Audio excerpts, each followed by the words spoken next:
What about it now, Chelsea? Welcome in, everybody. Ken, Chelsea. We just had to run up these stairs. We've been doing our own 40-yard dash right now.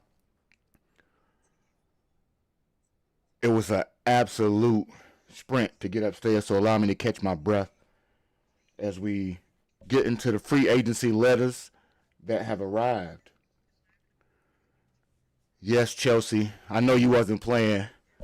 I was trying to catch my breath a little bit before we unmuted that mic. But alas,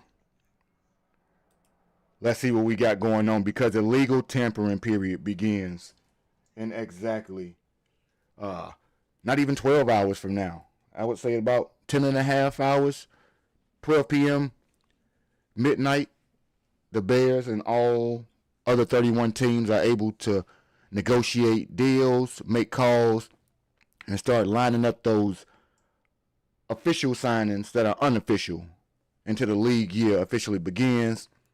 And if last year told us anything, is that Ryan Poles is not afraid to deliver on big packages. And if you think Ryan Poles did a good job in delivering last year in the offseason, hit that like button. If you are new here, hit the subscribe button as we get everything that's anything about Bears free agent football. Because when we speak about it, let's do a recap of what happened last year when we speak about the Bears free agency.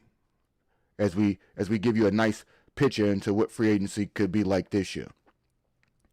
And so it's understood that last year the Bears had what I would call the coup of the summer by having an interior unknown to Bears fans for quite some time. Joe Thuney traded for a fourth-round pick from the Kansas City Chiefs, acquired by Ryan Poles to be the left guard and the linchpin of the offensive line, along with his fellow guard mate and also former right guard for one Ben Johnson, Jonah Jackson, and the pièce de resistance that everybody needs for those things to go right, the man in the middle, the center, Drew Dalman. Those three moves alone, not to mention everything else that happened throughout the offseason, helped reshape the roster around Caleb, gave us a much stronger foundation, and it actually helped us out on both sides of the ball because, as we know, the defense was not so strong this year. However, the sustainability of the offense due to the offensive line acquisitions did allow us to flourish in a way that the defense had absolutely no true shot in doing. So let's first see the good in that particular situation. Mr. Walker, welcome in. How you feeling today, brother? It is almost like another holiday for me as we talked about some delightful things on the last Patreon, sport and football. And yes, the auction block has ceased in terms of the actual combine. But now we get into all of the guys who already have deals, or who have already had deals, I should say.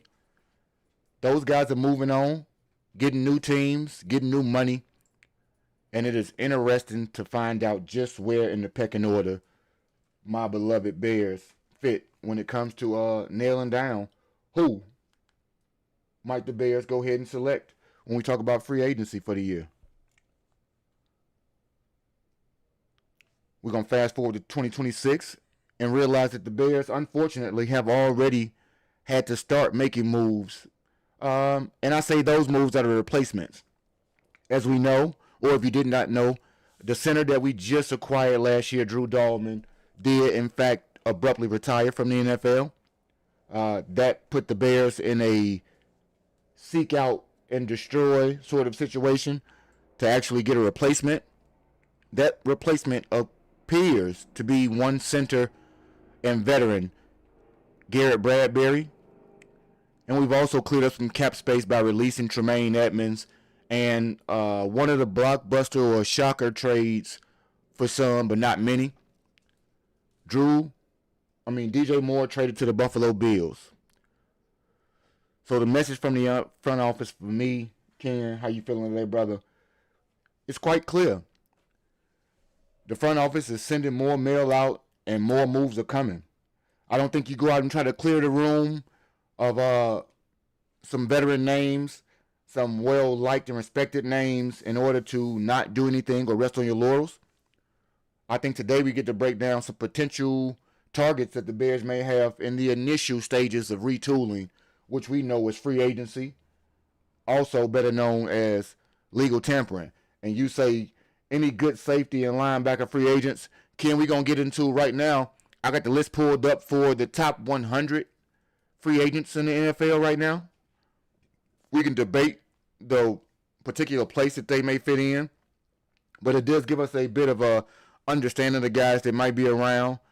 And a guy who was added to that list, although he might not be on it officially, would be Taylor Decker, as he was granted his release by the Detroit Lions. So, you kind of think about those things right there overall. You wonder exactly how those things are going to pan out for us. But, if not, it is what it is. We get into the business of trying to predict exactly what's going on. You say, let me see what Chelsea says. People are making too big of a deal out of Moore because you can get a great wide receiver in free agency or draft. Well, Chelsea, that's true. But let me also explain to you how I feel about that, which is we won't be searching out any free agents in terms of wide receivers and things of that sort, if you ask me. I say that because Luther Burden, Roma Dunze, Colston Loveland, Jade Walker, Cole Kmet. The only things we look for are what I would classify as the fourth or fifth wide receiver per se. As I totally expect none other than my team to go ahead and get the wide receiver questions answered from inside. And while we speak about inside, let's go ahead and give y'all a little look in. Maybe we can't see anything in this light. We got the worst lighting in the world right now. Let me go ahead and see if I can brighten this up for us, because I need to show off something new that I'm adding to my particular stream, and that is the opportunity to see some merchandise. So give me a moment. Let's see if we like the BRB screen, as we still got everything going on, you know what I mean? So nothing has changed for us. But I do wonder if we will be able to, in fact, see what I got going on when I get back to this wonderful, what y'all think about that be right back screen. Sometimes we need to get back to where we at, and when we don't get there,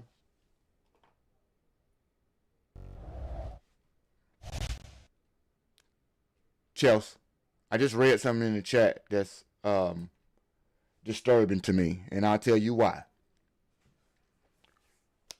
Because I don't think we're going to be able to see my shirt. That's just one, first and foremost. I have to put pictures in the Discord, and we are working on lighting, just random.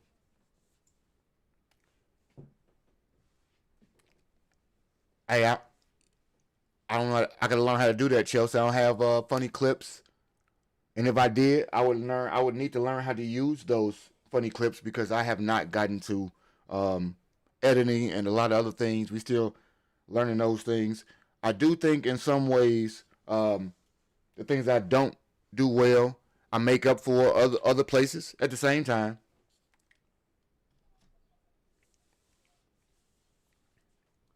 Well, I got an electric blue on right now, and it holds that wonderful logo on the back of it. I mean on the front, but nobody won't be able to see it. But I got a Carolina hoodie, Chelsea. Gotta have you a Carolina hoodie. But before I do that, hit the like button and we get back to the actual task at hand. We're gonna look at some of the top 100s, and we'll go through 4 major roster areas that I think we have for ourselves, which will be offensive line, defensive line, secondary, and linebacker. So, what I think specifically about those things is at the end of the segment, I hope that we can identify at least 2 viable candidates or realistic players that the Bears could actually pursue and or acquire as far as each of those positions might go. We will go ahead and try to hone in on some of these guys that I classify as the best at their position that is available.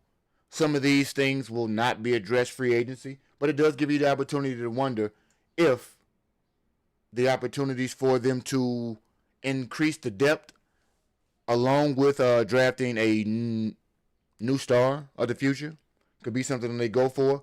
But like I said, if you're excited for Bears free agency, go ahead and hit that like button, subscribe to the channel, drop comments. Who do you think we should pursue?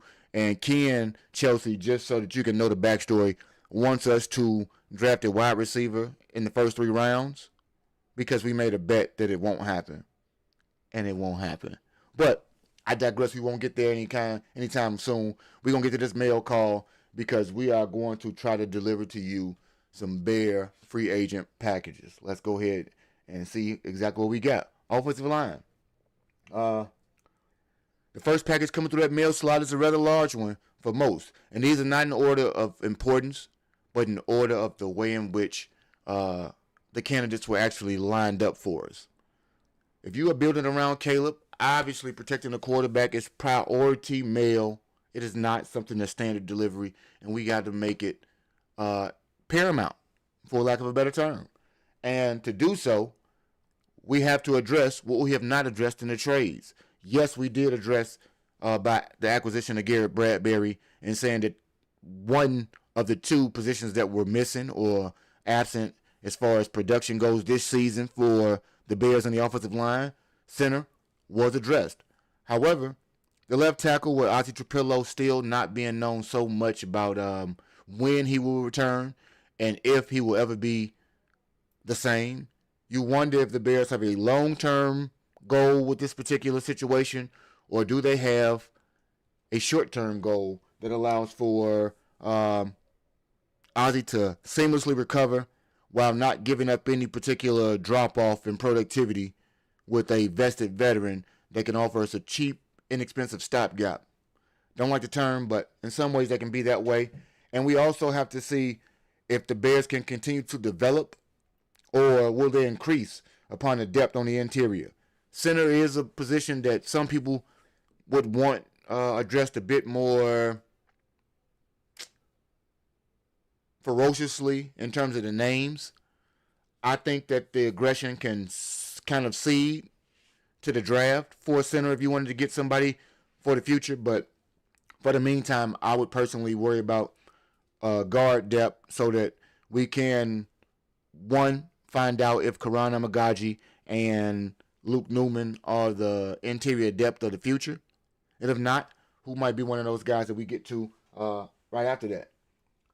But you also get to understand that the depth is just as well as it's just as important as the starters, I should say. And Juice drops, sleep.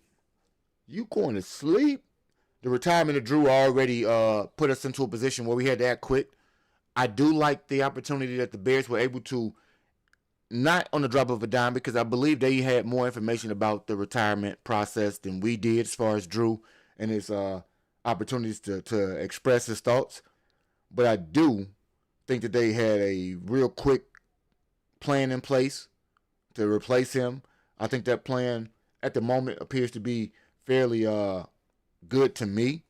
And I did drop a video about Garrett Bradbury, so it does give you a bit more of an in-depth understanding of the player to find out whether or not we believe he is, in fact, an adequate replacement. But the Bears might not be done yet. Let's talk about some of the top interior line free agents. I think I got about 5 of them here. We'll talk about some guys, and then we'll make a poll if we can to find out who, in specific, you guys might like when we talk about adding to the situation here. So before we get into those, let's go ahead real quick and look at some of these top 100 free agents. As you can see, we have the thumbnail for Trey Hendrickson, and let's find out exactly where they think some of these guys are and if any of these guys may fit into the mold of the positions that we as Bears fans want to see our team employ. numbers 100 through 96. Geno Smith, Ed Ingram, a guard out of from 2022, so he's fairly young. Eric Stokes, Josh Joby, a cornerback. Nick Folk, not interested in the kickers. We can kick that out here. And I'm really going to work on some things. Give me a moment. Maybe if I drop one of the lights down, it may help me out in the end. So let's see. Maybe it works, maybe it doesn't. But we'll go through the 95 through 91 ranks. And we got Tyrod Taylor and Elijah Wilkinson. A 31-year-old journeyman tackle. Elijah stepped in and started 17 games at right tackle. Don't need one of those. Low-level starter, but we'll keep on pushing. We don't need Tyrod. Keenan will not be back for us once again. But he might, I don't think so. I think he's out of our price point, but he might have been a guy they took a stab at one more time. And Kador Kohu. I don't know these guys right now. Sean Ryan isn't a top-tier starter and was 31st amongst centers. So I don't know that we need him. We can keep on pushing. 90 through 86. Defensive tackle Javon Hargrave. Let me see. They couldn't find a trade partner for him, so I believe they'll let him go. 33 years old, I should say. Started 15 games this past season. 3.5 sacks. I'm not a fan personally, but he is somebody who feels a need if the Bears were to think that he could offer you more than Grady Jarrett or Andrew Billings. I don't think so. Calais Campbell will turn 40 in September. I like Calais. He had 6.5 sacks last year and 43 tackles. But let me tell you something. No thanks on a 40-year-old.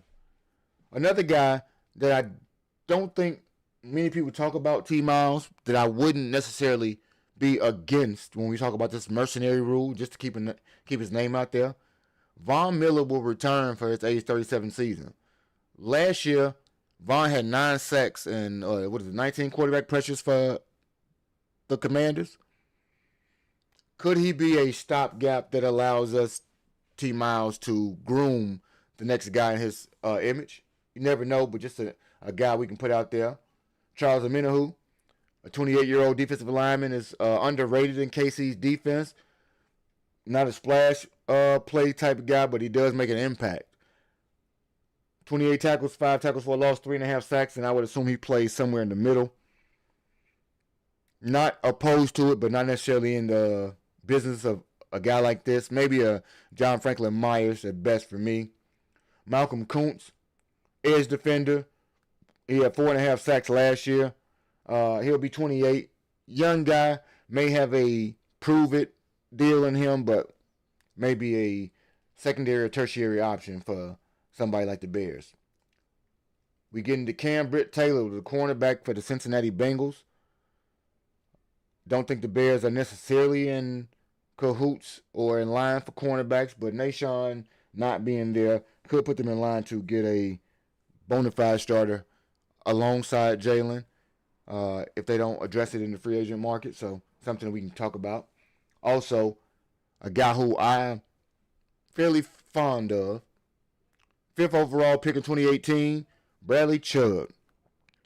Never quite lived up to his draft status. However, he has been a solid edge defender. And returning from a knee injury last year, 8.5 sacks, 22 QB pressures.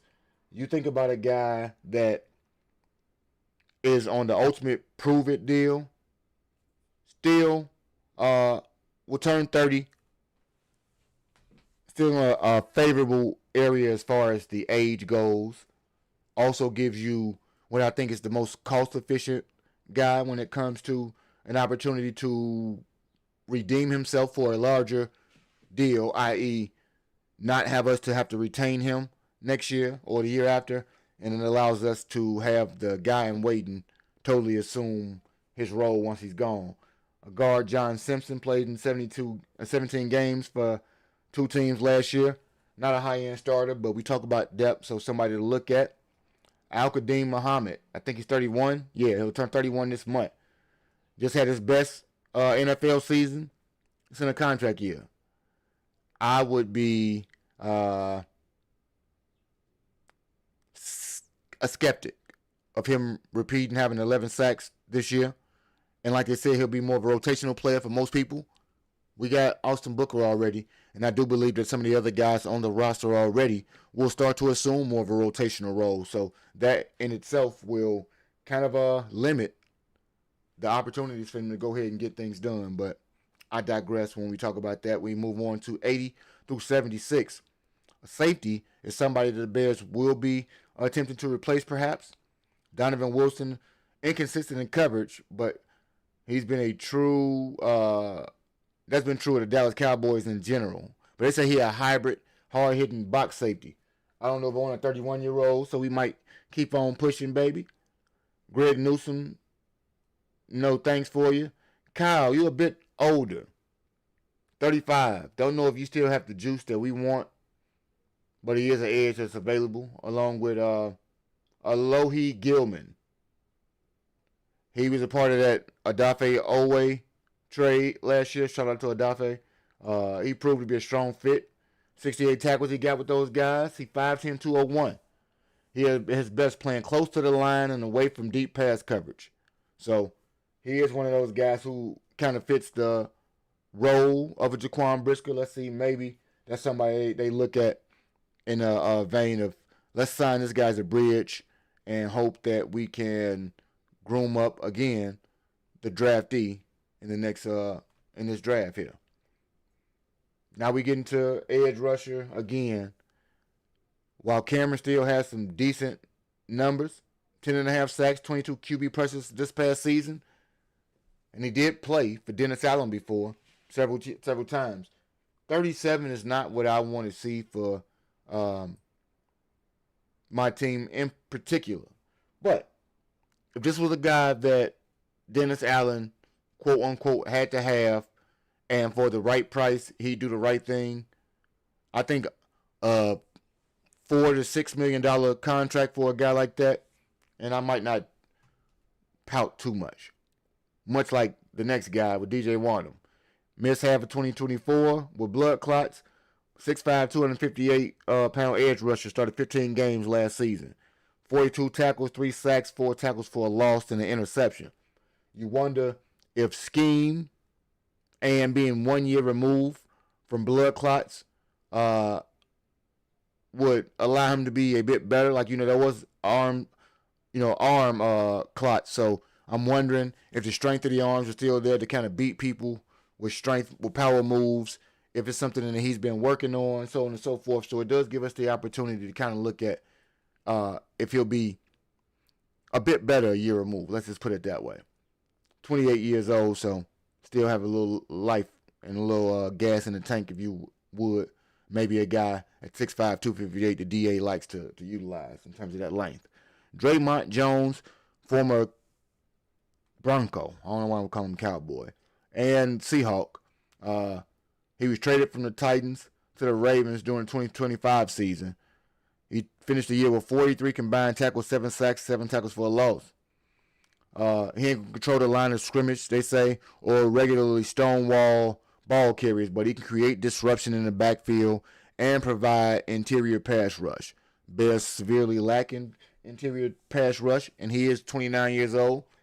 Could be somebody if they wanted to not address it in the draft so early on, but we'll stand by.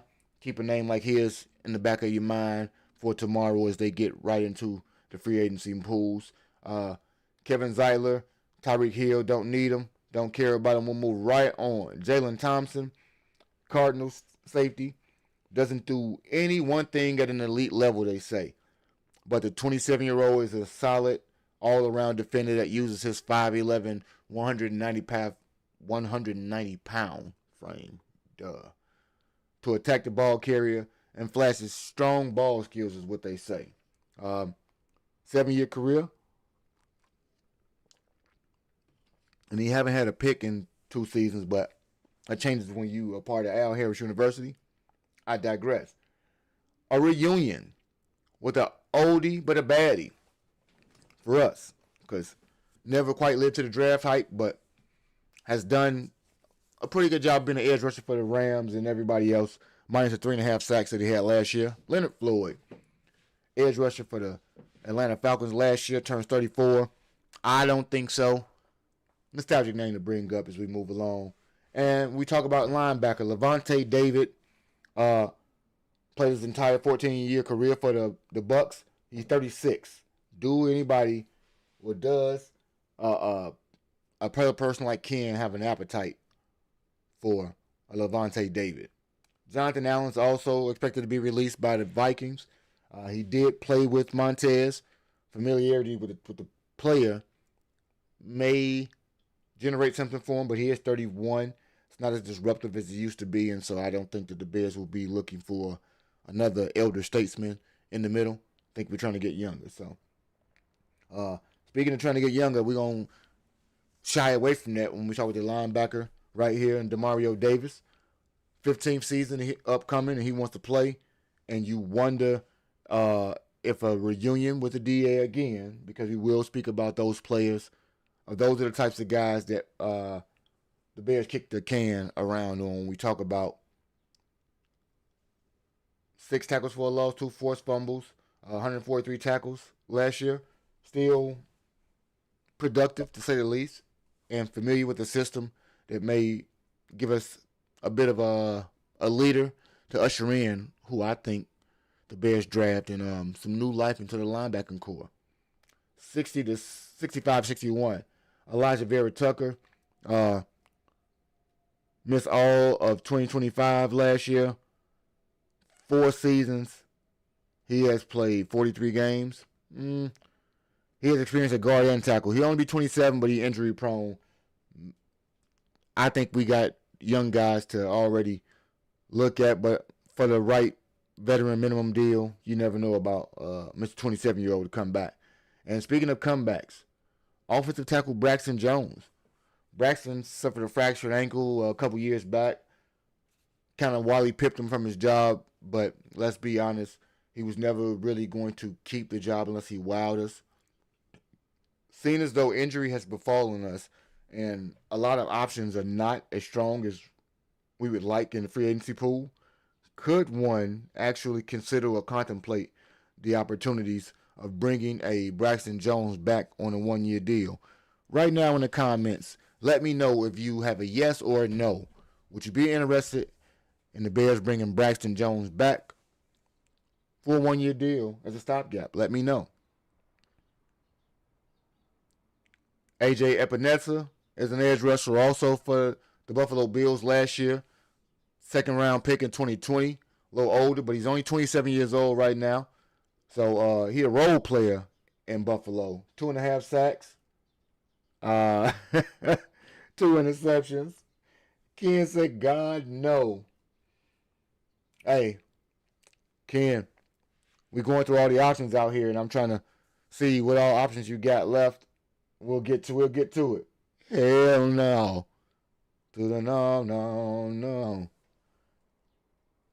Hey, we're going to try something out for y'all real quick because I don't know if it works, but when people disagree with me, this is what I tell you, if you can hear it.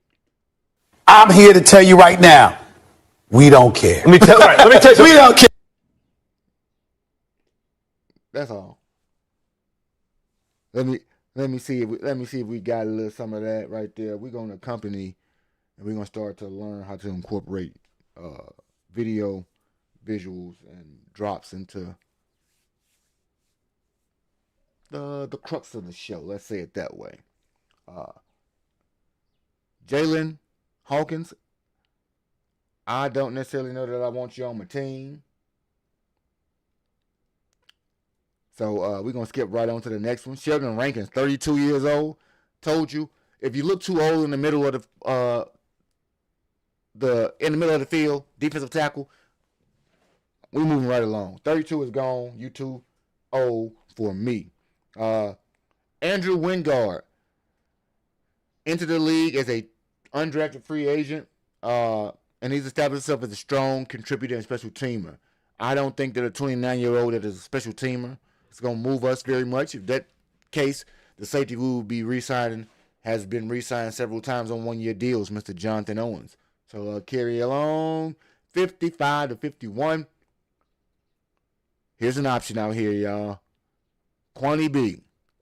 Jaquan Brisker can be wildly inconsistent in coverage, they say. And he has had some slight issue with availability due to concussions.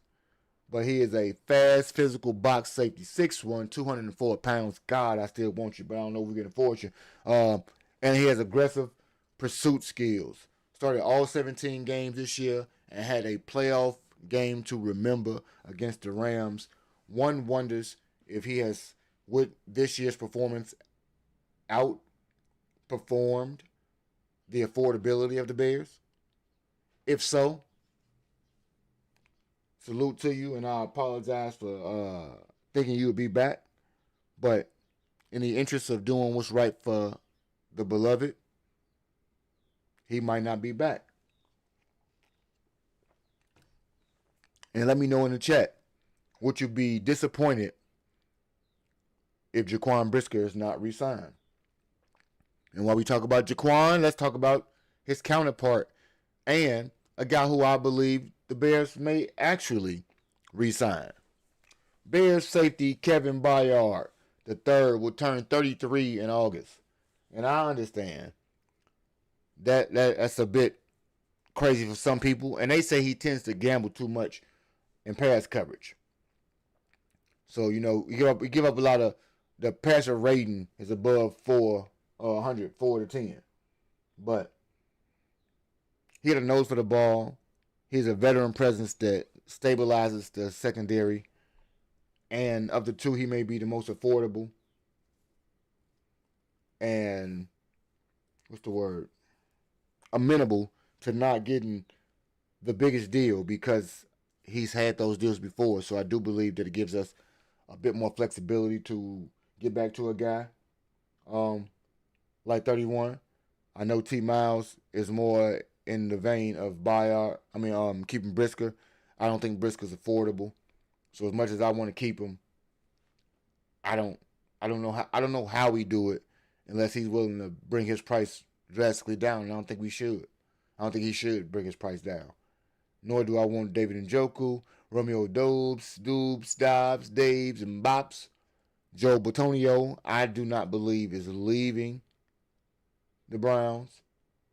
But, let him go. Stephon Diggs, don't care about you. Moving along.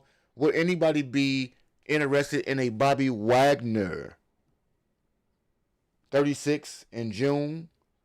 100-plus tackles for his 14th straight season, it says. And the reigning Walter Payton Man of the Year. The Bears like the Walter Payton Man of the Year winners. And they have a fondness to all of them. Ironically, they traded theirs away in DJ Moore. But the award stands as such. Would somebody to stabilize a linebacking core like a Bobby Wagner interest you? Who knows? Rico Dowdle, don't care. Nashawn Wright, breakout season this year. Inconsistent when you talk about either catching the ball or getting beat like a drum. But he is 6'4" and rangy. So if he doesn't get the market that people think he will, perhaps it's a double back. But if not, CJGJ me, Tyreek Stevenson me, if you want.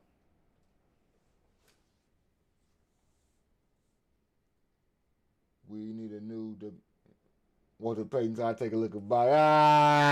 Yeah. Hey, sometimes we got to do stuff like that, man. Like most definitely, we got to look into Bobbies of the world, cause that's where to go.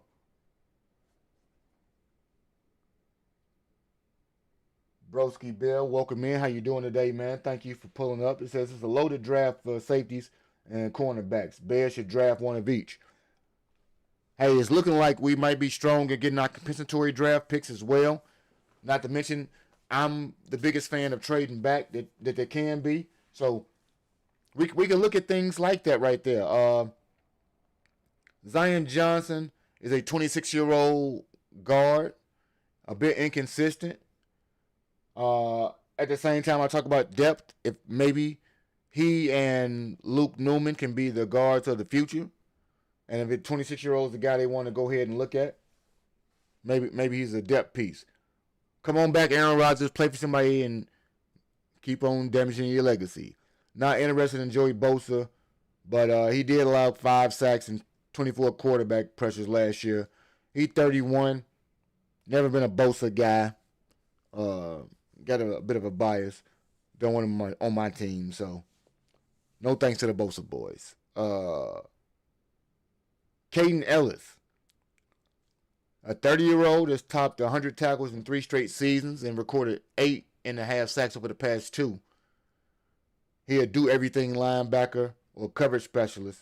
So at 30, they think that a guy like Caden Ellis is still high level in terms of functionality when it comes to the linebacker position. Not somebody that I know much about, but it is, I guess, in the sense that we need to establish a linebacking core for this year. A guy we need to keep our eyes on or ears open for in terms of a name. Also, Clavon Chason, edge, played with the Patriots last year, former first-round pick. Lustro said we need to get younger and faster on defense. And Lustro, I do believe that the draft is where we will reinforce everything. These are the places where if we address in free agency, I still see no plan to abandon addressing those particular issues in free agency. I mean, in the draft, I should say. And I absolutely don't see them just doing it with back-end talent in the draft either. We spending premium draft capital on the guys that I believe will be the dominant players on our team in the future, not just role players or rotational types. The heavy draft capital will still be spent in that area, but I do want to see that the Bears are able to get somebody to help them learn to grow into the position per se. Just for me, personally. But welcome in, Lustro. Go Cubs, go! I see the Cubs logo. We gonna fly a W together. And also, guys, hit that like button if you're just coming in. We are talking Bears free agency predictions. Speaking of a free agency prediction, a guy on my list already, and we will talk more about him later on. Offensive tackle Taylor Decker of the Detroit Lions was granted release papers. 32 years old. I think he's done totally with who do you call the Lions. Only one Pro Bowl, but 140 games across 10 seasons. That's 14 games at least.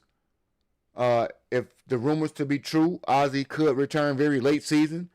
Why not have an Ozzie available after Taylor has held us down for the entire season? That would give me one of the best types of that'd give me one of the best types of situations to kind of look into when we speak about an offensive tackle situation that will be a familiar guy and a guy who can seamlessly kind of grow with the other 4. Is I think he's a bit of a bona fide pro, just to say it that way. I think he could be one of those answers that we look for. In addition to, if they don't believe Ozzie will come back and somebody is too good to pass up, maybe they address it. But I don't think we address offensive tackle in the draft. I think that the guy we just mentioned could quite possibly be that guy, but we'll get back to predictions about that in a minute.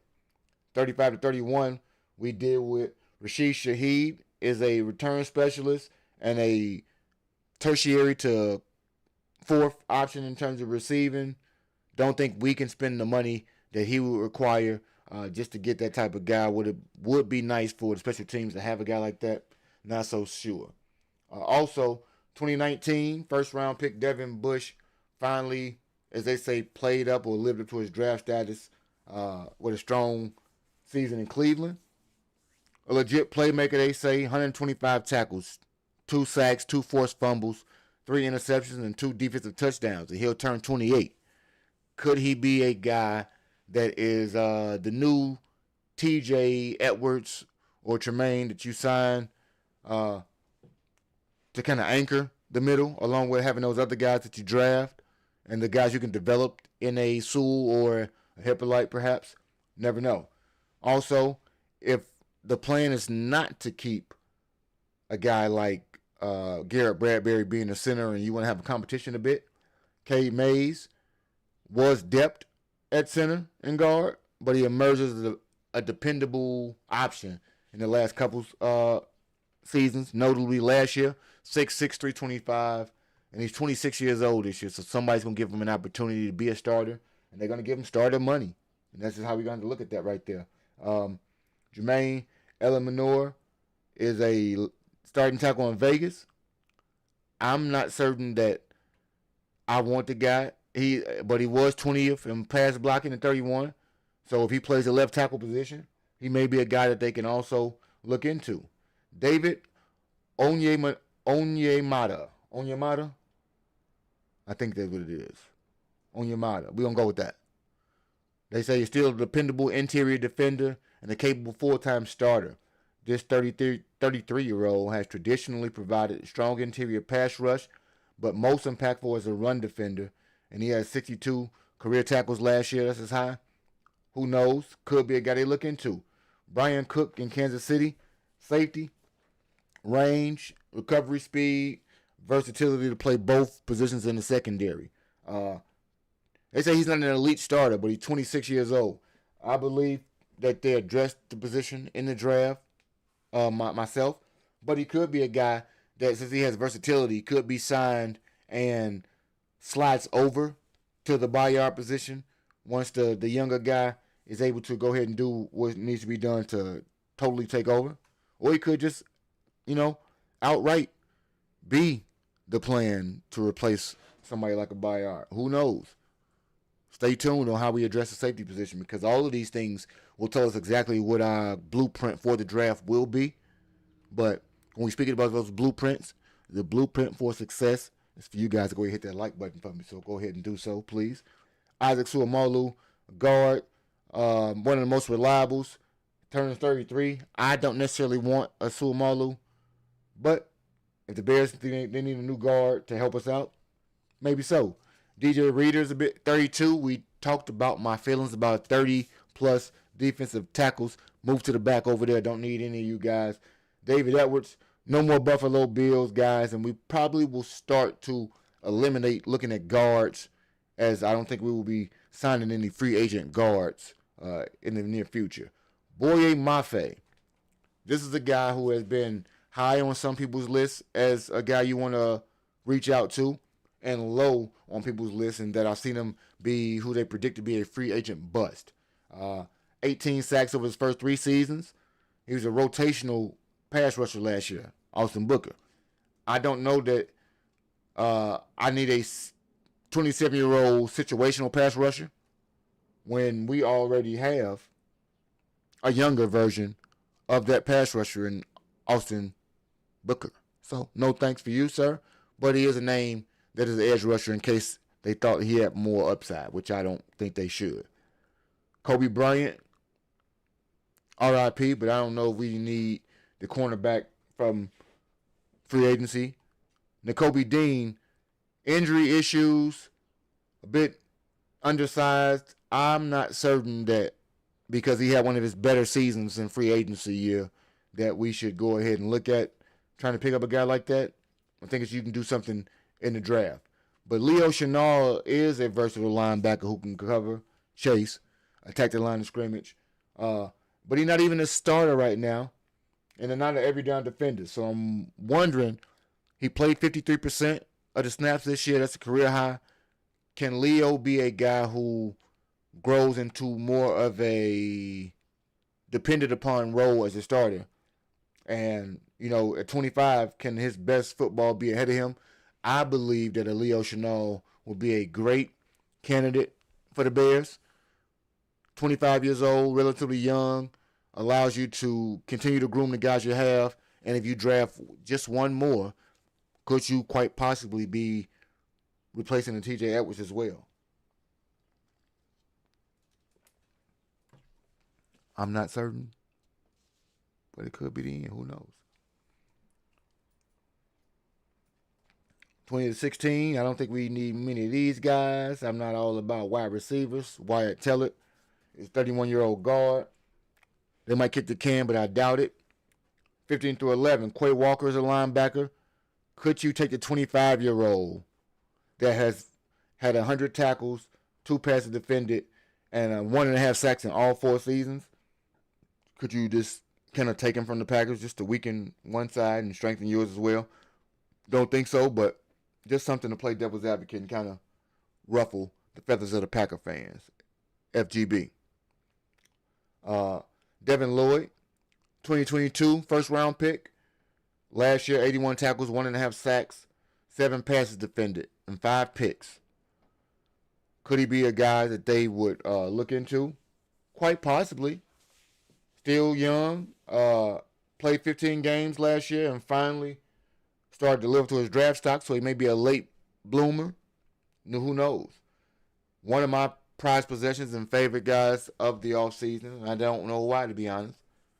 But getting traded to the Chargers might have been a blessing in disguise for him and one to bring me into what I classify as a frenzy of one of them on my team. Odafe Oweh, a first-round pick by the Ravens in 2021.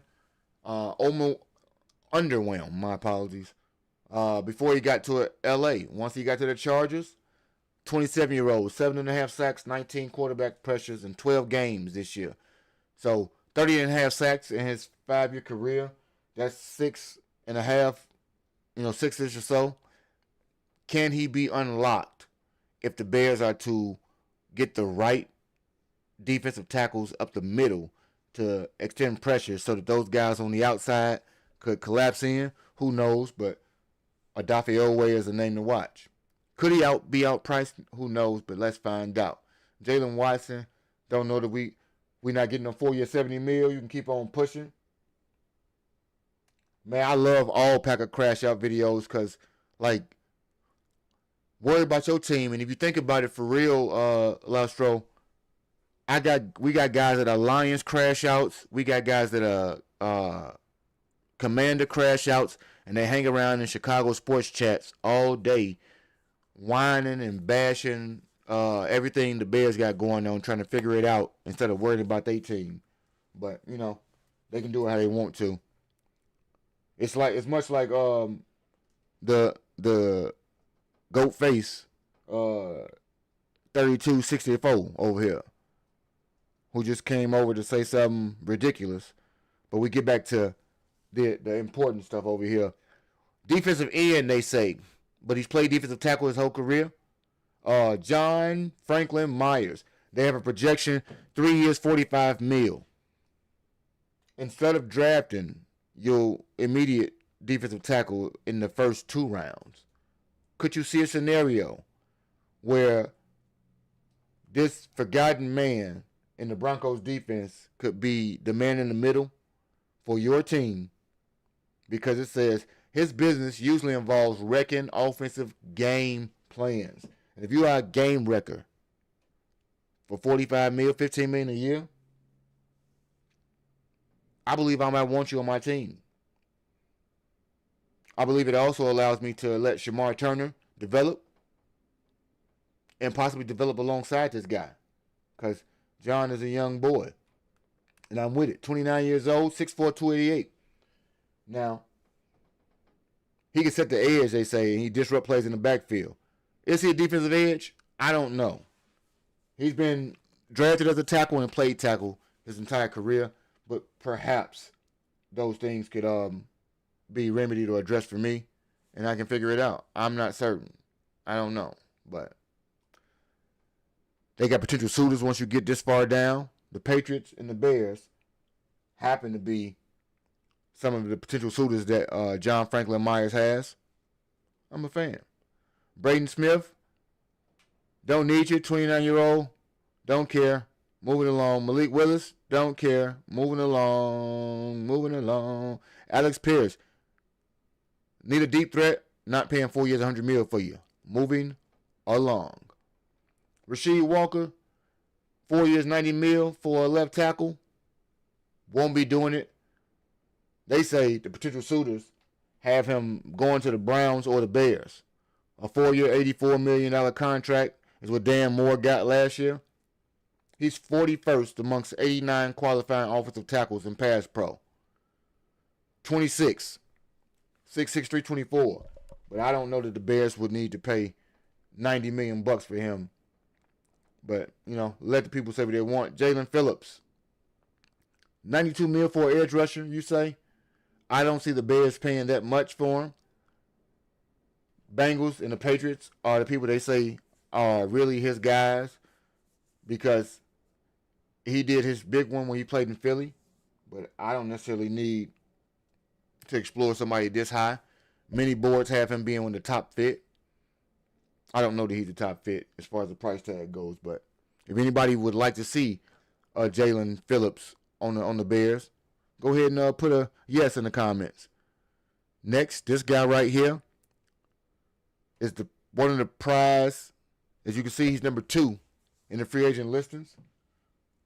Center Tyler Linderbaum, not Tyler Baum, not Linderbaums, not Lindenbaums, Lieberbaums. They be calling it Lieberbaum. Anything they want, they say everything. Tyler, in my estimation, probably will get re-signed by the Ravens, but he is said to be the best center in the business behind Creed Humphrey, center for the Chiefs. Couldn't think their names. Nonetheless, wasn't interested in spending $20 million a year for a center, despite losing Drew, to stop spending 14 and start investing 20 would have been simply asinine to me. So I'm so very happy for whomever gets him. But at 4 years, $88 million, not the guy that I actually want to see whatsoever. And that is that's facts for me. NFL's center market, $18 million a year is for Creed right now. So Linderbaum's gonna get more than that. They got the Bears being and the Giants being his top suitors.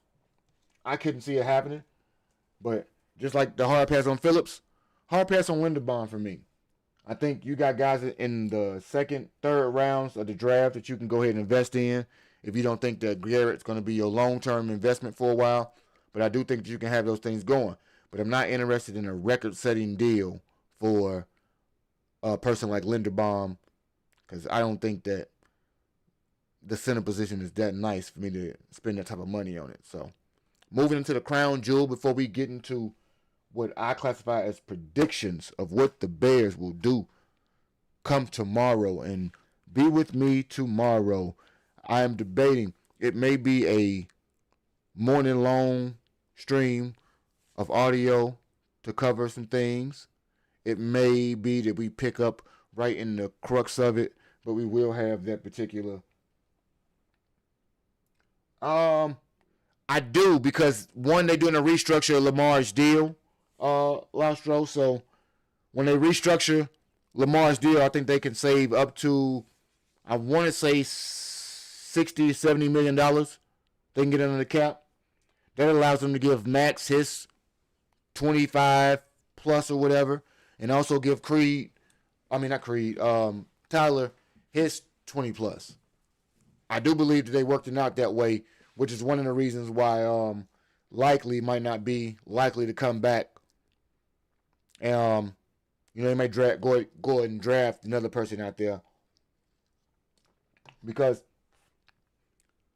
I don't think you can afford to sacrifice your center for your defense. You have a quarterback that kind of needs a center. So if you are willing to part with them, I'm assuming they have a plan. And DaCosta is not going to divulge that plan to us. I'd be interested in knowing if that would be the pursuit. But I do think that his own team signs him back as we get into the 2-year, $51 million projection that they have for a one Trey Hendrickson, edge, Cincinnati Bengals. $26 million for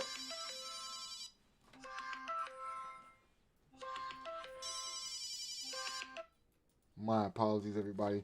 Didn't know I had phone calls that could ring up like that in the middle of a stream, but it happens.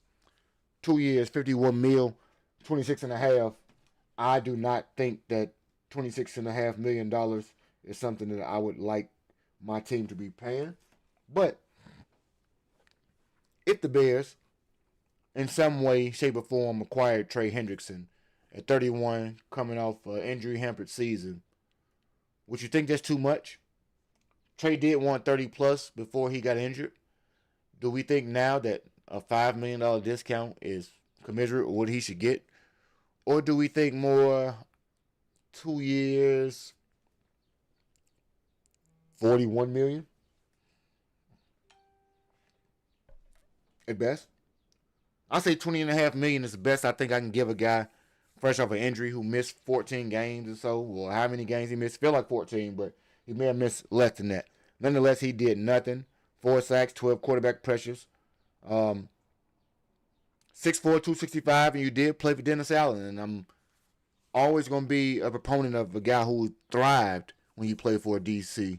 To go back and play for that guy, equally, we got to figure out if that is the money that we want to spend on that position, as I do believe that the Bears' ultimate plan for the trenches still revolves heavily around the draft. I don't think that that changes for us.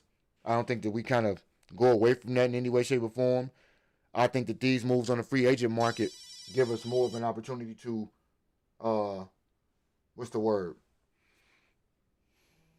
reinforce the future.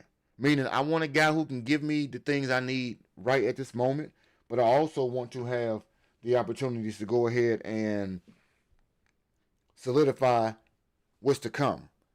So right now, I need you to do your job, but rest assured the guys that we draft could ultimately or very soon usurp those guys that we sign in free agency. So, you say you don't give him no Don King deal? Oh, so you like Trey, man? I don't mind Trey if they give Trey money. I wouldn't be opposed to it in many ways. It's just one of those things you kind of think of as to what they could do with the rest of the money if they keep up with those things. And I say that only because you could still afford to pay a guy, that's younger. And I know that Chubb is not so much younger, but I think Chubb gets a 1-year prove-it deal. I think that Trey still has the gravitas to command this 2-year deal and be the top-rated free agent. So if he's the top-rated free agent and we can get him for 20 mil or so, yes. But right now we are, I believe, 27 mil over the cap. You can't spend 26 mil on Trey Hendrickson. It's just that simple. We don't have the funds to do so. So I would love to get him, but I think we can do better. I think we can match the productivity for more of a cost-effective and efficient means. And so if you can get the same productivity or production light, I'm not necessarily annoyed with it. We got to be able to do things like that because I think it gives us the best opportunity to truly maximize this year in our window and all years moving forward. Because yes, I kick cans down the road. I worry about money later on, but I do want to be able to have flexibilities for if things go wrong this year. Because you can sign everybody, have a plan, and get punched in the mouth by what life presents us. And will we have opportunities or monies to make moves if in fact a major injury or anything else should come to the team during the season? Those types of things got to be kind of accounted for. And I know many people don't want to, but as soon as something goes wrong, then we got to have it happen. And it's like, well, damn, how can we got to go get bargain barrel or practice squad guys because we didn't save any money to go trade for somebody who fits into the cap. And so I'm not a GM, not a coach. I'm a fan first. But as a fan, I want to see you succeed multiple years down the road. So I can't play checkers with these thoughts. I got to play chess, and that's how I got to go for us right there. You say more cuts going to happen tomorrow, broski? Put a 1 in the chat if you think Montez Sweat gets cut, because I think there's absolutely zero chance of that happening whatsoever. And if you would, broski, tell me why you think of all the names, because Roshan will be. Kieran, I don't believe will be because he's not costing him anything, but could be a possibility. And I don't think that DeAndre Swift is, because you damn sure better have a bona fide replacement for him. But everybody on that list has a potential for it, in my estimation, except for Montez Sweat.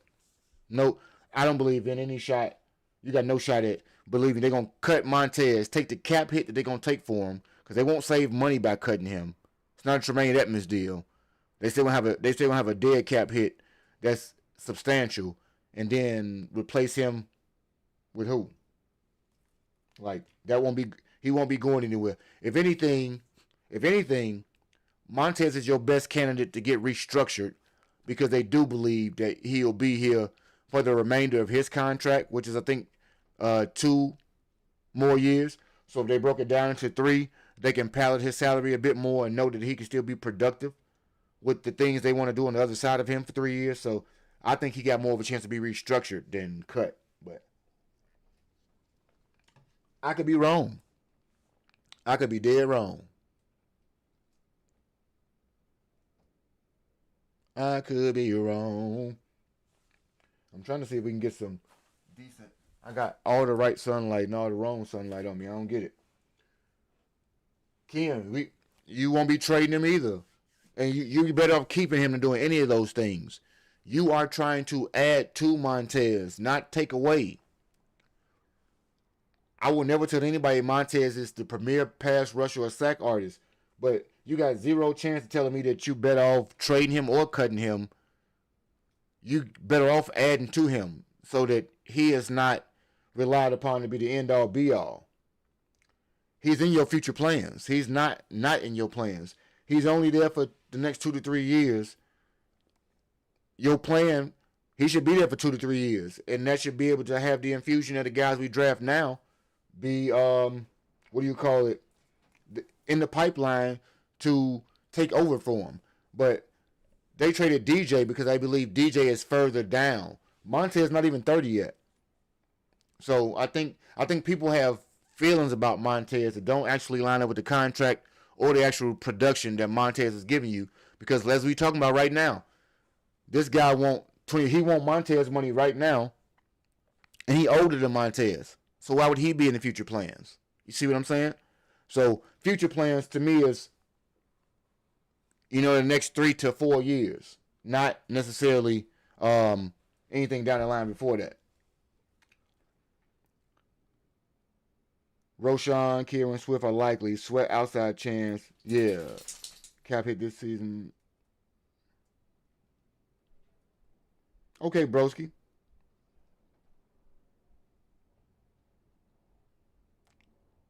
Who is much better than Montez? Oh, Trey. Yeah, he want Montez money. I don't need to add Montez money. And outside chance, broski, I won't even disagree with the notion, the way in which you broke it down. So I appreciate, your response, because some people throw stuff out and won't even expound upon it. So salute to you right there. Yeah, I figured out who you were talking about right then. I totally agree with you. Hands down, he was better. Will he rebound from the core injury? Very likely to do so, but I'm not necessarily sure. And my only thing is, if I make the contention to cut Montez off of your one of your better seasons, then I have to say that I have to take into accountability that I'm taking money away from Trey for one of his worst seasons, because he did, in fact, have one of his worst seasons. And so, cap-wise, it may be, if you were to cut Montez, it does make it a bit more palatable. But at that point, again, I believe we are developing the plan to have the rookie be immediate in impact, because I still believe that Austin Booker is much more of a rotation type of guy, sack artist, as opposed to a guy who can help him out on the other end. But I like the thought process of it, because if any of those things are to happen, more than likely, with the exception of Montez, because you talked about Montez being a post-June cap hit. So I think in that instance, you can go out there and look to see some of these moves possibly happen, because you do got other guys in the pipeline that they can go ahead and replace. I.e., if they do want to look at a guy like Adafe Owe for a longer length of time, if they did want to go into a Jalen Phillips area, which I don't think they would, but like you say, yeah, you definitely got options there, and I do believe that the best option holistically is going to come from the draft because I think they're going to find a pretty good edge rusher. But I do think that it's imperative that we find the next guy uh, here to pair up, teach, extend the olive branch so that he can be a bit more developed. So I think we got no qualms when we talk about how we want to get at those things. And so now what we might want to do is each of the positions we talked about, let's go through. I'm going to give you two guys, and y'all give me the yes. One, if you like one of them, put the name in the chat. If you don't like either option, let me know that too, and give me the option that you think we should try to sign in free agency.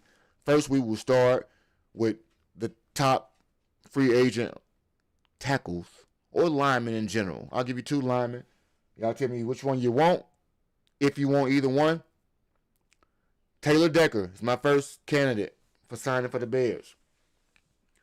He's known for his familiarity with Ben Johnson, strong pass pro, does have some leadership on the offensive line. Don't need him to be a leader, but his leadership will be integral, I think, in assimilating himself into the line to be that fist that they need to be, that can join the unit. So I think that realistically, it weakens Detroit. It strengthens the Bears in terms of his ability to pick the system up and keep pushing. And it also gives a bit of a cost-effective method where I believe he, like I said, averages about 14 games a year. Ozzie still could be very much in their pipeline for the replacement. And if he isn't, maybe they did draft a guy and he's finally able to see the field much like the rookies did this year in the back half. So Taylor would be one of my favorites because you want to kind of go all in with the best option for protecting Caleb right now. But if they wanted to go the dirt cheap and also familiar option, Braxton Jones, as I spoke about earlier. We know Braxton. Braxton knows the system. Braxton didn't give you maximum performance last year based on injury and a bevy of other reasons. But of the options that are available on the free agent market, what other guys would we see as being viable options? Maybe an Elijah Vera Tucker because he plays both positions, so on and so forth. But I'm obviously more prone to a Taylor Decker. But of the two options, those are the guys that I think most likely have the opportunity to return or be in the fold for the Bears next year. And I see Broski Bear says, Poles really messed up with signing Dale and Jarrett. Missed on Gerv Dexter as well. Okay, so Broski, this is how I try to surmise that for you. He is small. He's smallest. That's what he is. That's his problem. But Broski, Dale and Jarrett. So while I believe Grady got too much money for his job, I believe that the job they signed Grady for was a bit more Jason Hayward leadership with the hopes of the fringe of returning to some of his productivities. So maybe you pay too much for him. But I think I always expect everybody to overpay per se in free agency. What I'll say about Dale is like, yes, last year was underwhelming. What I also will say is silly of me or anybody else, I think, to give a proclamation so heavy to lean in either way. And we'll be guilty of this when we talk about the Bears rookies. Colston Lovely, Ozzie Trapillo, Luther Burton had wonderful rookie years. And Kyle Monungai. They very well could not replicate those seasons again. And people would say, as much as they were the number one draft class this year, that they were bust or didn't work out. So maybe the expectation of those guys last year, along with the actual skill set, allowed us to expect too much. And so I'm hopeful that this year those guys can produce more, albeit in a bit more of a rotational role. I do think all of the guys we mentioned collectively are a bit of a failure. But I think they can kind of help us out in an ancillary type of capacity where they give us those 10 to 15 plays that they really only good for giving us. But I want you to be as rested and as well oiled for those plays as you can. And I know we made the mistake of paying too much for it, but maybe you recoup some of your monies by getting the most out of those players in year 2, because they only got 3-year deals. So if they don't produce for you in year 2, no other way to put it. Total failure. 2 out of 3 you can't have. But I'll give them the benefit of hope that you didn't learn so fast and you'll finally be able to acclimate to the system in a assistive role, since you can't be the guy that we thought you were going to be. Caden Proctor and Monroe Freeland. I don't see the Bears drafting any tackle at 25. Like, seriously. If you drafted a tackle in the first 2 rounds, that says to me that Ozzie will never return. It says to me that Ozzie will never return to form. Or moving forward, he will only be seen as a swing tackle. But Kenny Adams, welcome in. How you feeling today? Shamar Turner do need to step it up. Another guy who's injured, a guy who at times shows you a bit of flash. I think he's more in a Grady Jarrett role to be replaced or to replace Grady. So I think that he gives us the hope that he can be what Grady is supposed to be at this joint. But he's a more youthful, explosive type. And I also think that at that point, Billings is gone. Who is the replacement for Billings? Is it a Lee Hunter? Is it a McDonald? Is it a Caleb Banks? Somebody like that. Appreciate you hitting that like and subscribe button. Anybody who has not done so, Broski Bear just gave us the best encouragement. Hit that like button. Hit the subscribe button. Help your boy get pushed in that algorithm, as we are on a push to be recognized as one of those pages you want to come talk and have Bear conversation about. Dexter, the guy who really needs to step. Dexter, let me tell you something. Dexter, if you ask me, Dexter would have been traded or cut already, because you have had 3 years to prove you can turn the corner. So he is one of those guys that I really don't like at all. And Broski Bill, you're going to give me an interesting thing, because we're going to try to do some interactive mock drafts. Once free agency is done, we can really focus in on the draft aspect. I want you guys to be a part of those interactive drafts. We'll set up polls in the chat. Those polls will help us to, round by round, make trades, select players, and try to get through our own 7-round mock drafts coming up. So stay tuned. We got really good prospects, I think, for a plethora of positions. And I want to be able to have it not only be my particular thoughts when we go about picking, but I do want to see that we can have those opportunities, like I did a GM stream last month, where collectively we talked about who we would cut, who we would restructure, who we're going to re-sign or extend, the guys that we were going to trade, draft, so on and so forth. So I think those opportunities always give us the best ways to kind of attain the same goal. We both or all want the Bears to succeed. How we want them to go about doing that, I think the interactive drafts give us the best opportunity to voice our opinions and really kind of be expressive about what we think. Because some people are a bit more, I'll sit back and let them do what they want to do. I'm acknowledging they will do what they want to do, but I got to give you my ideas about it too. And so we'll move on to our next positions here. We're going to send this next envelope straight through the defensive pipeline here, because the next delivery has to be delivery on what we've been talking about, which is pass rush department. We got to deliver pass rush like some overnight shipping, bro. I mean, basically, we're serviceable at times with pressure. Very, very, very little. We just talked about the Grady Jarrett and Dayo Adangbo auditions last year. We did nothing to make those picks look like anything prudent.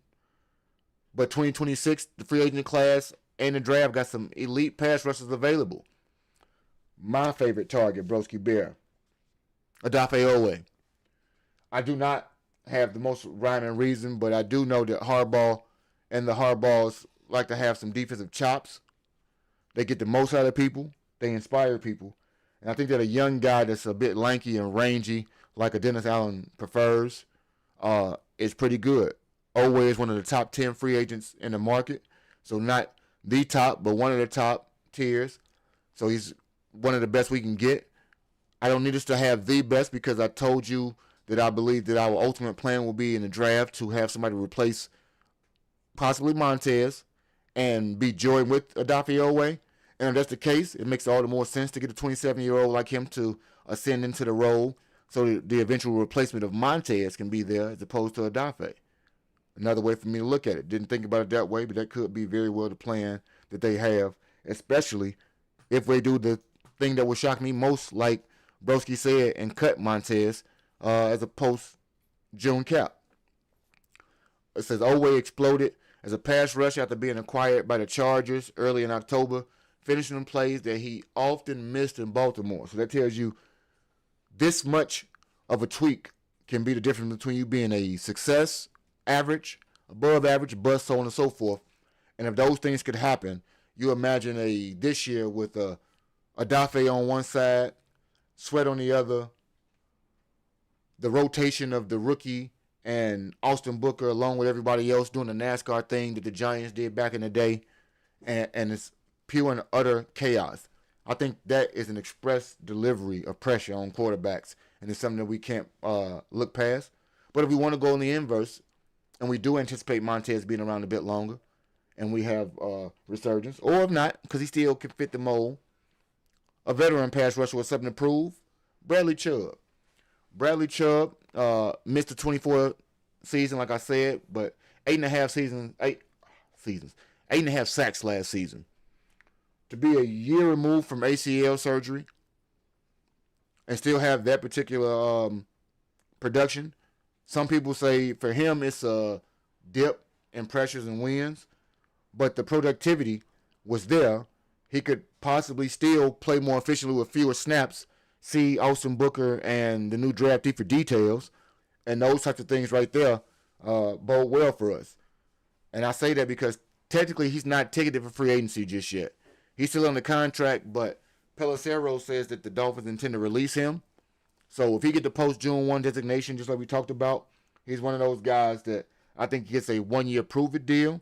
He is on the ultimate pathway to a hellacious proving of why he wants a multi-year deal, and I think we give him an opportunity to do something like that. So I think Odafe Oweh, Bradley Chubb are the two guys that the Bears will target in free agency. Of those two guys, let me know which ones you prefer. And if you don't prefer either one, let me know who is it that you want the Bears to pursue when we talk about free agency. As legal tampering begins tomorrow, tune in as we stay all day locked in to the legal NFL tampering period as best we can. If the Bears sign one of these pass rushers this offseason, who would you want? Type Oweh in the chat or Chubb. Let me know. And now we're going to get a nice little transition because we have shipped the pass rush off. We have solidified the line. Now we have this defensive backfield mailbox that we got to check. What things do we need? Because if the pass rush package is what we think it is, the secondary has to be what we classify as like signature confirmation. Broski already specified we got a lot of secondary corners and safeties in the draft. You got a lot of high options that you can address both of those with in terms of the McNeils of the world, the Tynamans, so on and so forth. We do got guys like Kyler Gordon, Jalen Johnson, and Tyreek Stevenson in the pipeline. But the safeties are empty as we know it right now. And we might need another corner. If you don't have corners who can lock down the elite receivers, you basically leaving your mailbox wide open with what I'm talking, He said defensive end is a tough one to address right now. Researching players in the draft and nobody impressing you. And you see, for me personally, you assign old head Cam, I wouldn't rail against it, but I think there are so many different I think there are skill sets that people need to unlock. So when we talk about a player like Oweh thriving in the 3-4, I believe if you want to be the player that you ascend to be in terms of notoriety, you are transcendent of scheme. If you're a player that only plays in a good scheme, you okay, you're a decent player. But I think for me, that brings your value drastically down. So you could not be a top 10 free agent out of 100 to me, and they got him listed as 8. I don't see how you can be number 8 if you are so dependent on being locked into a given mold. Like you can't have any diversity for a system fit or whatever, or you 27, so that means your game is that stunted that you have no opportunity to develop and thrive in different systems. Not saying that you don't thrive or have the best opportunity in certain systems, but would be a little weird to me that certain people like a Chubb and people like that wouldn't. But as long as I'm adamant and steadfast that you have to address these, even though you may have people that don't impress you in the draft. Saturday is never the time that I watch players. I won't lie to you. I couldn't care less about anything that I see on a Saturday, because I don't think that half of those things translate to Sunday based on how people use you.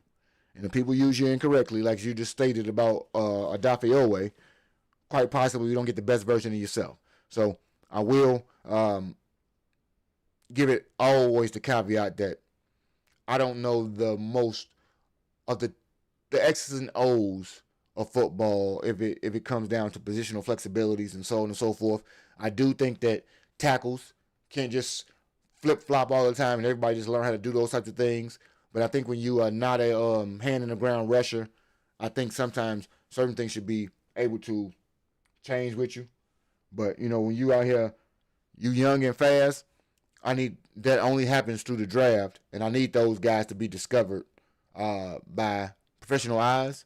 So even if I don't see something that impresses me that stands to pop on tape, I need Ian. I mean, not Ian. Ian's gone. Shout out to compensation picks we gonna get.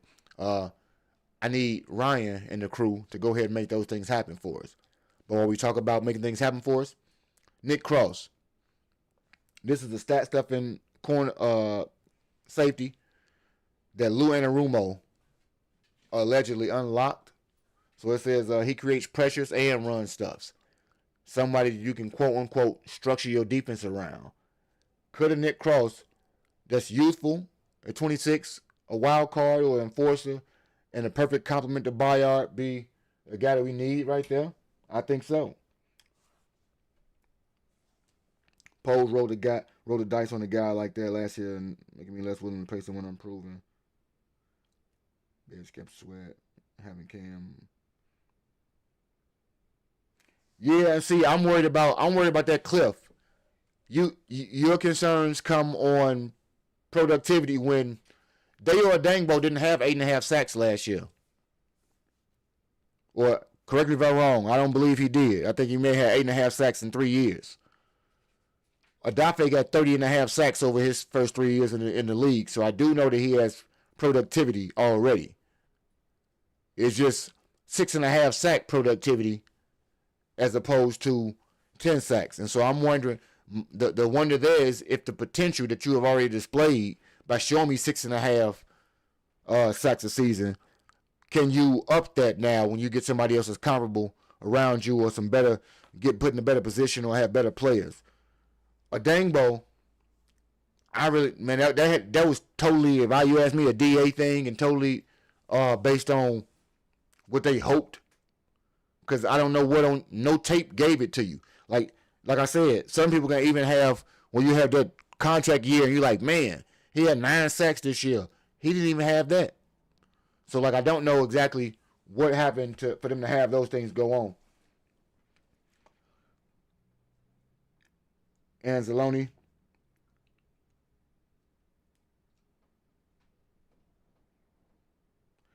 Yeah, you think they would sign Anzalone? You don't think he a bit you don't mind signing these old guys, do you? I'm a bit more reluctant to sign so many old guys. I think we got enough old guys on the team already. Like Anzalone, all right, but I'm trying to get young. I'm trying to get young everywhere. I want TJ to be the oldest guy on my defense in the middle. But we'll get into that because my second option, because I already believe that they will re-sign Bayard. So they looking at the projections was I think like a 3-year, $42 to $48 million deal for Owe. So that gives you a reminiscent deal of the Odangbo deal. I won't lie to you. But more productivity for the 11 to 12 million a year, or 16, I think. 42 to 48, so high end 16, low end about 11 and a half or so. I'm more in the range of getting a Bradley Chubb for a 1-year deal. I'm more of the prove it deal guys because I think they're gonna work even harder to prove it. But if they sign a multi-year guy, he's a younger guy for me right there, so I kind of lean towards him being able to grow into the position a bit. And when we talk about growing into the position, I think Brisker has grown into the position. We looking to reinvent the secondary in the safety area or retool it. So would we, for the two options that we have in secondary for the safety, Nick Cross from the Indianapolis Colts or re-sign Jaquan Brisker, which of those guys would we prefer that we go ahead and look at when we talk about signing? And Chelsea says, with medical advancements, the old guys are not as bad as people think for options, but younger is more beneficial. I agree. I prefer not to sign old players, but the defense has so many holes, they'll have to sign some older guys. Could find a new starting set. Yeah, no, I agree with you. I'm just talking about the particular age of those guys, but we lock in when we talk about the vet. That's why I say I want the 1-year prove it deals and everything else, because I need somebody who has done it already, along with the guy who is learning to do it. The guys who are learning to do it, all rookies are rookies until they not. But I do want to have a bit of optimism and a bit of proven track record when we talk about free agents. So, free agent safety acquisition, Nick Cross, the new guy in orange and blue, or re-sign Kwani B. I know what T Miles wants already. Anybody else in the chat, let me know. Nick Cross or Brisker, which one do you want? Put it in the chat. Because we delivered on coverage, we're going to have to deliver on what I classify as the final package of the night. Cam is old as dirt, 36. Hey, he's going to be 37 by the time the season starts. It is. And we're going to get some bargain being shopping. They too going to be out there for us. And, I mean, like I said, I am in being I trust. The conjunction of his brain and Ryan's acquisition talents give me less of a reason to fret or be nervous about the way in which they go about getting these things done. But I do understand that there will be some things that make me scratch my head. But I trust that the things that make me scratch my head didn't give them one restless minute, because I was wrong several times.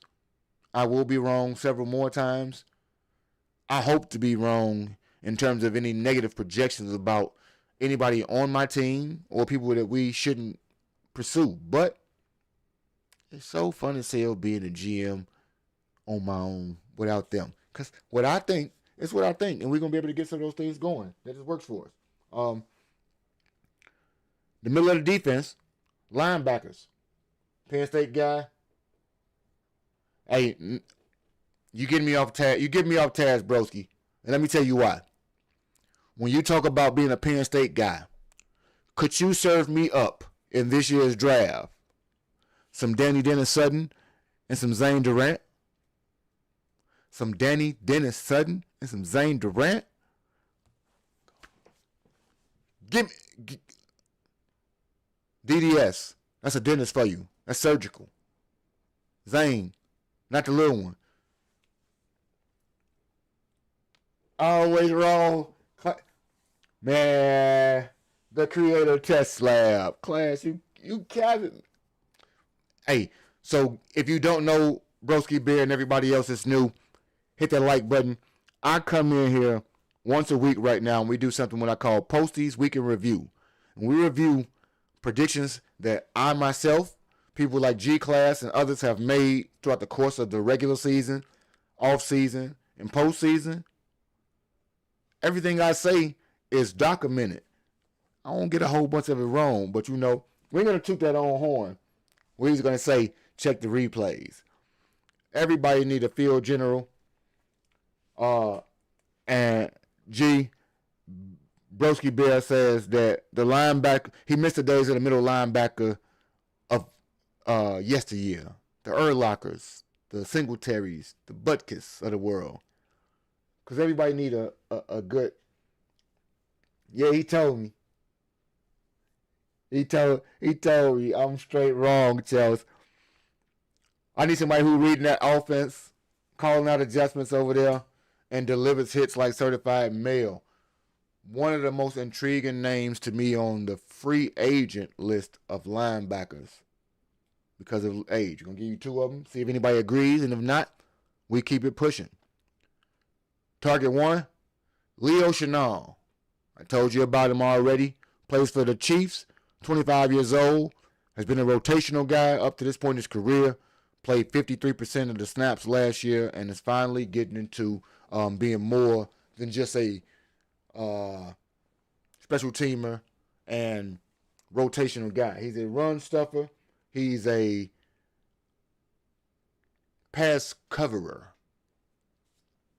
I should say. He don't necessarily get to him in that regard, but he does cover very well. Youth, upside. You wonder if he has the opportunity to play more. Is it a blessing or a detriment? Could be both, but he'll get starter money.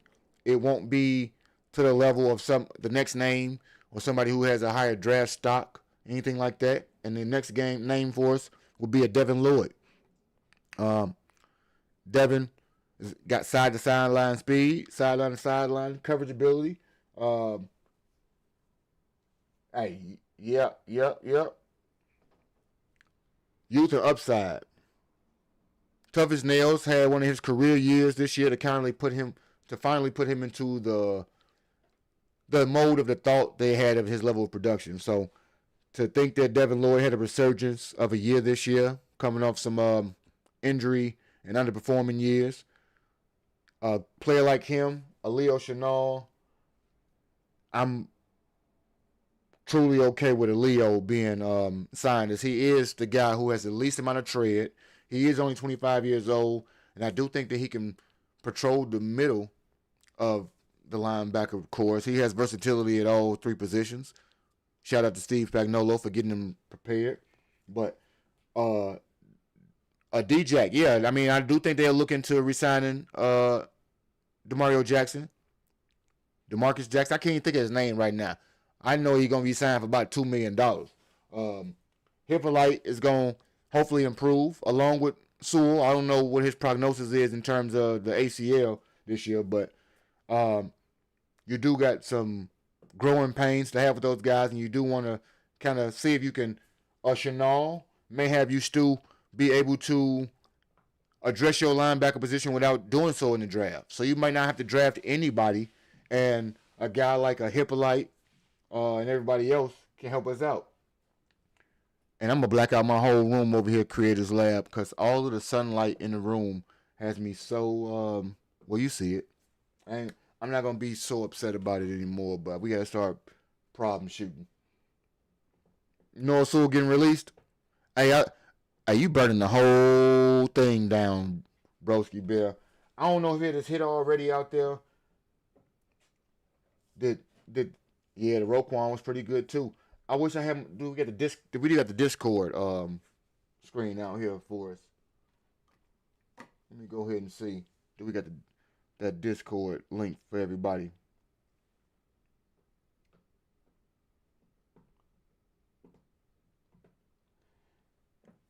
He said, "It looked like I'm speaking from the heavens." Oh, right, man. It been I didn't turn the lights on. I didn't turn the lights off. I didn't fix every known thing, brightness. Like I might have to go into my settings and make me dark in the daytime and light in the night. I don't know. It's it's a lot. It's a lot. As much as I'm learning in this space, man. Hey, this is Chet Hennings. Straight got me out here looking like Chet Kopic. It's poppycock, baby. We're gonna go ahead and get this Discord server out here for everybody, just because I do not believe that it has been out here to invite you all as a friend. Please, if you can, feel free to go ahead and join. I am about to hit this link for you guys. Give me one moment as we get you together. There we go. I'll.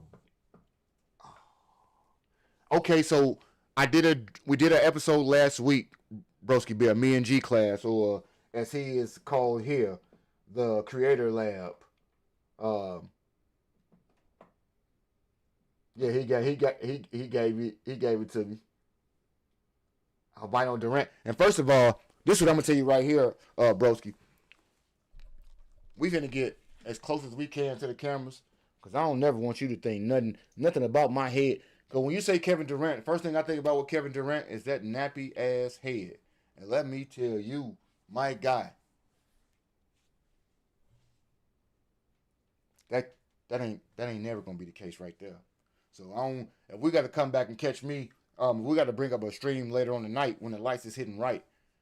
This thing right here, we don't get it cut very often, but trust and believe, we got to find somebody that is comparable to my looks out here.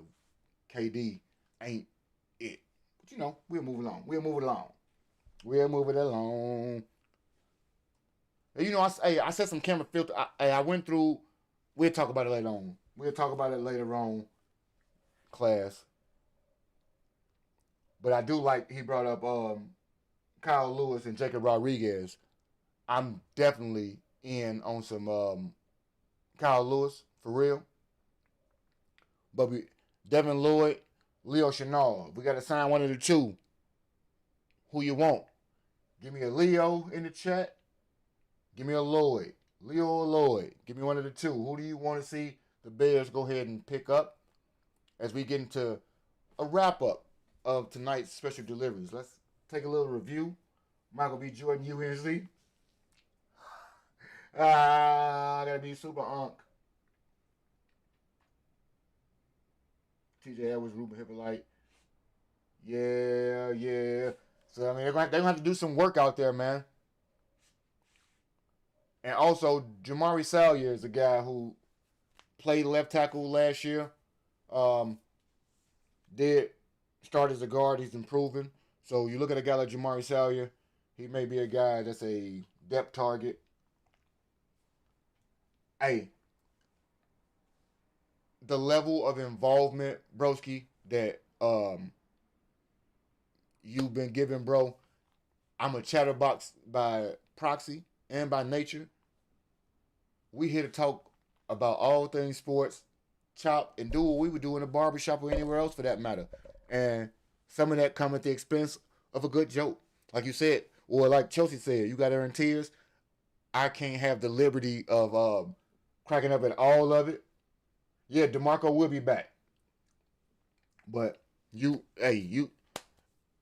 I can't ask for better Bear fans today, man. Like, we had somebody come in earlier today. There's a Discord link. If anybody wants to go ahead and join the Discord link, that allows us to have guys like Broski Bear to be a part of the live voice channel. If we want to have any voice chats, when you want to be a part of any particular episode, perhaps we can look at ways that we can have all content. It gives you sports rooms that we can have various articles be forwarded so that everybody can have those links shared to them. It gives us the opportunity day in and day out to connect and share our Bears thoughts and daily thoughts as individuals on this sports earth. And so I encourage everybody to join the Discord. Click that link. I will wave at y'all when you get in there. And we do get to have the opportunities to keep our conversation going off camera, even in the wake of the football season and everything else that goes along. Offensive line, Taylor Decker is going to be my strongest choice when we come to who we might sign. Adafe Owe, when it comes to the edge rush, will be the guy that I think we have the strongest opportunity to sign. Stay tuned for John Franklin Myers, just in case. Um, hey, tomorrow, Stu, we're going to be all day locked in to see. I'm going to spend a few minutes of my day over here trying to figure out how I can get a breaking news sounder. Because it's going to be a lot of breaking news. I know a lot of people going to be watching ESPN, but if you got a silent tab for your boy, put them on. Listen to them for a couple seconds. And then get to the realest. Secondary, Nick Cross. Quantity B, I don't have hope for us doing either one of those things, but I do think we'll draft a safety. But for me, if we got to choose between the two, I'll take a Nick Cross because he's younger. Does a bit more. And the ticket might not be as high because he's still kind of learning or developing himself. Leo Chenal is my surprise pick when it comes to a sleeper pick for the selection of a linebacker. And Decker is absolutely the guy I'm with, man. Like, I got if I don't I have to I have to believe that Taylor Decker will be the guy. Stu, technically I should be working tomorrow. I have an engagement that has to take place tomorrow. Got to be a support system. Once that's done, we are locked into football. That means, had I not had that engagement, we would seriously be locked in from about 7 a.m. until. I have not figured out the specific time of what is going on, but tomorrow legal tampering starts. That may start at midnight, I believe, and you could hear some news even then. Shorts will be to come if we hear any news overnight. Other than that, we can tune in and lock in right here because phones will be ringing tomorrow. Deals will be made. Announcements just the same will take place. Pandemonium will ensue.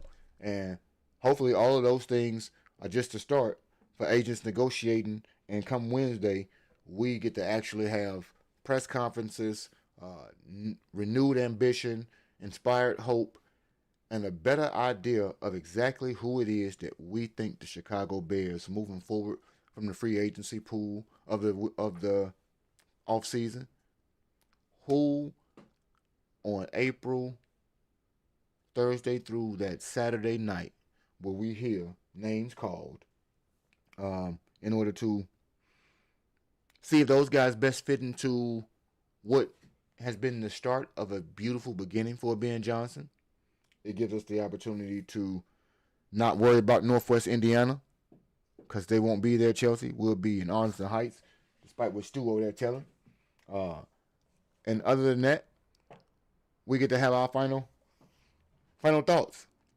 Who do you guys want the Bears to aggressively pursue in free agency? Put those comments in the comment section, and if you do so in a replay, put the comments below. Tell me who you think the Bears will sign and which big name, if any, should be first. What is the first name you would like to hear when we hear a breaking news, an Adam Schefter report, Tom Pelissero, anybody to that degree, Garofolo? Who do you want to hear first? The Bears have agreed to terms with fill in the blank. If you enjoyed the stream, like the video, subscribe to the channel, tell your friends, tell all other Bear fans, and anybody who likes to worry about sport in general to go ahead and hit that button as well. Turn on your notifications so that we make sure that when your boy do have excellent lighting and this cherubic face is able to be seen out of the heavenly clouds, we can do so the same because when the Bears make their next move, I want you to be here to get the delivery straight from the postman. Let's go ahead and check out our last comments before we wrap up here. Zaire Franklin, you want McDonald at 25? I know a lot of people do. We see Bears might snipe a couple of former Lions and Decker and Anzalone, and the Bears will re-sign Bayard. I'm anxious to see how the things go tonight. Yes, like for the rest of the day, I'm interested in finding out exactly who will be re-signed, if we will have any sort of restructures to deals, what additional cap space will be made in the coming hours, so that this next entire window, the next 2 weeks, we can find out exactly how the Bears are going to go ahead and address all free agency. Tomorrow will be the start. It surely won't be the finish, but it will give us the perfect opportunity to move on to the next phase as to what it is that we think the Bears will do come that wonderful April night in the draft. I'd like to thank all of the new. I don't. Hey, Stu, I do not want a Trent Williams. Way too old, way too expensive. Taylor Decker. I mean, I'm almost upset if we don't get a Taylor Decker. But we own that one right there. And until next time, and until next delivery, everybody, it's Postman 1914. This is Mailbox Sports. Tune in tomorrow as we get right into that thing we call, Ravi, legal tampering. Until next time, baby, Mailbox Sports. Check you later.